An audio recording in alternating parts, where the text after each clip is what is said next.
భీకర దాడులతో దద్దరిల్లిన యెమెన్ దేశం నుంచి రాష్ట్రానికి చెందిన 4 బాధితులు రాజమండ్రికి చేరుకున్నారు.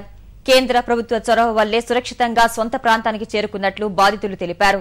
తూర్పు గోదావరి జిల్లాకు చెందిన వీరందరూ బతుకు తెరువు కోసం యెమెన్ దేశానికి వెళ్లారు.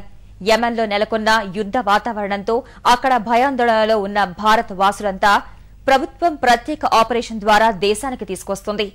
ఆ ప్రక్రియలో భాగంగానే వీరిని సొంత ప్రాంతానికి తరలించింది.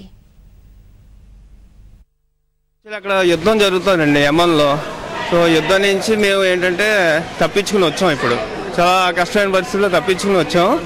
సో దీనికోసం ఇండియన్ గవర్నమెంట్ మాకు Indian navy, Indian air force, Indian railways మాకు చాలా హెల్ప్ చేశారు. మేము ఇక్కడ రావడానికి వారం రోజులు పట్టింది. మేము 4వ తారీఖు బయలుదేరితే ఈరోజు మేము ఇక్కడ చేరుకున్నామండి. సో దీన్ని బట్టి అక్కడ పరిస్థితి ఎంత కష్టం ఉందో మీరు అర్థం చేసుకోవచ్చు.